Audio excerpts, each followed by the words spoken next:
Este é o podcast da Juqueira Consultoria. Eu sou o Rafael. A gente vai falar sobre 5 partes de um impulso. A estrutura de um post patrocinado ou de uma publicação patrocinada não precisa ser necessariamente dentro da rede social. Essas 5 partes elas funcionam dentro do marketing tradicional, ou seja, pode ser num banner físico, pode ser num outdoor, pode ser num boss door, a forma de anúncio diversa que for. Vamos lá. Vou falar dos 5 de uma vez e depois vou falar de cada um, tá? Primeiro, verba. Segundo, segmentação de público. Terceiro, conteúdo. Quarto, controle e retorno de investimento. E 5, sistema de informação de marketing. Vamos falar primeiro da verba, é o nosso investimento.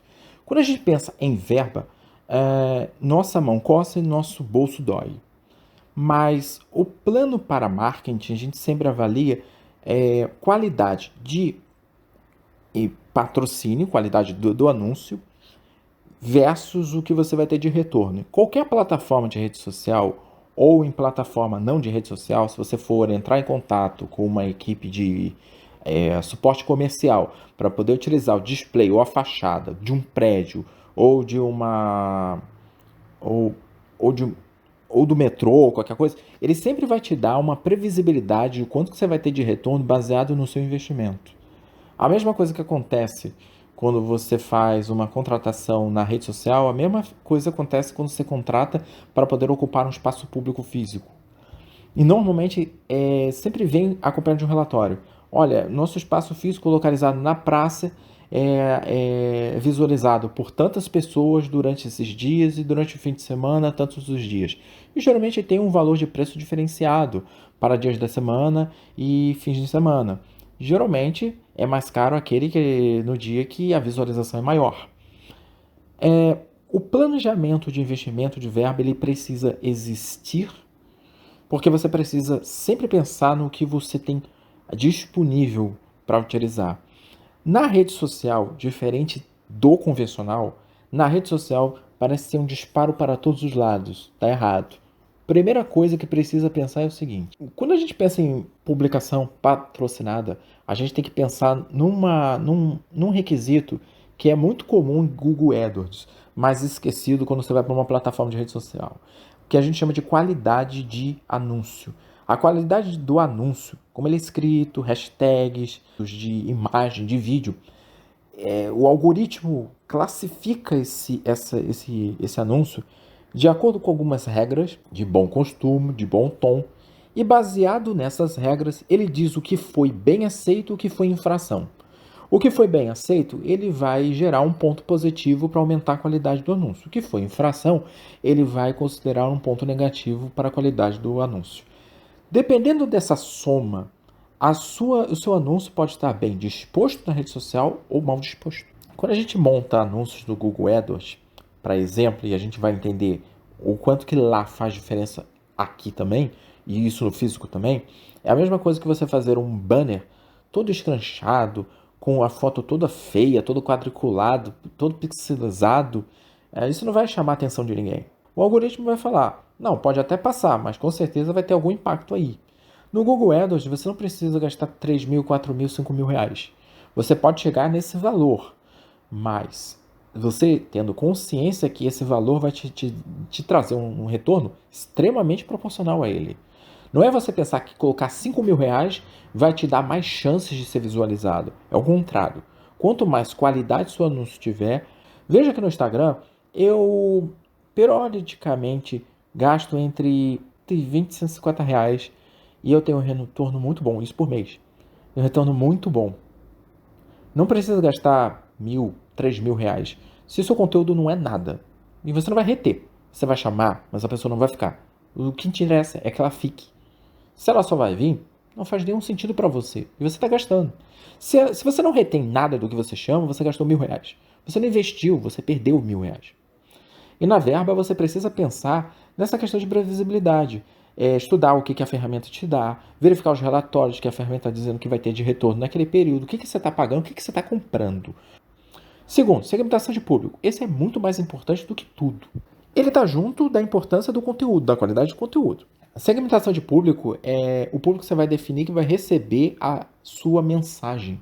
Veja que existe diferença de você passar a mensagem para um público infantil para um público adulto. O público infantil gosta de uma coisa divertida, colorida, elas gostam de mexer, interagir, gostam de, né, ver uma coisa legal. E o público adulto, às vezes, uma surpresa, um terror, ou uma coisa de relacionamento, ou solução financeira.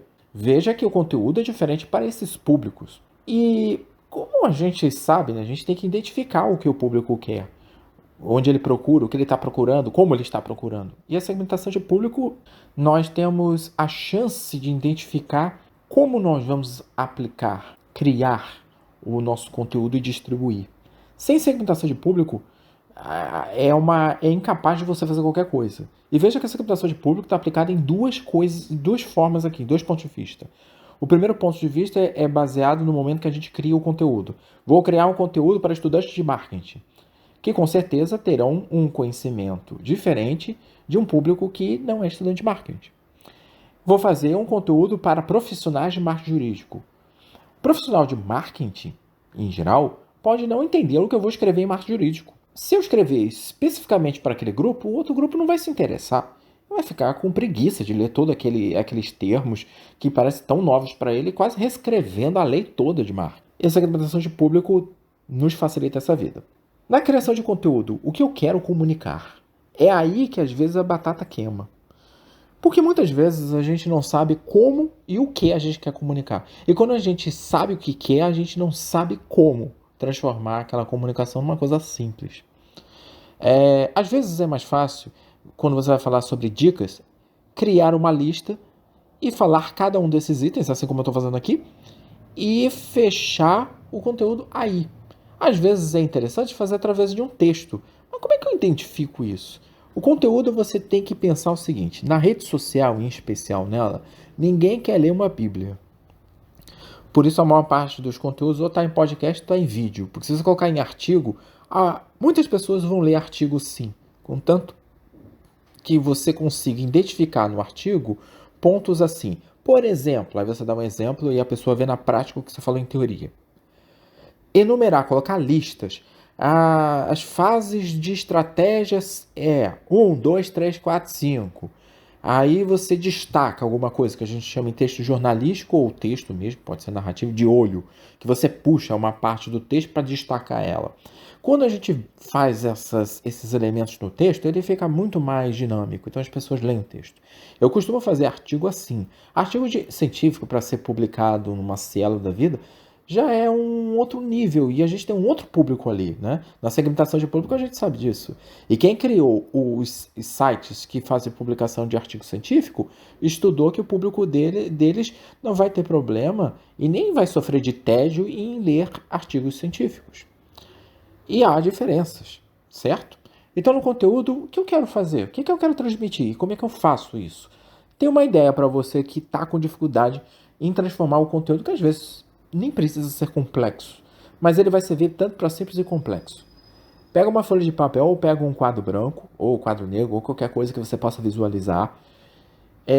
Divide-o numa coluna e escreve assim: o que quero comunicar e como eu posso fazer isso.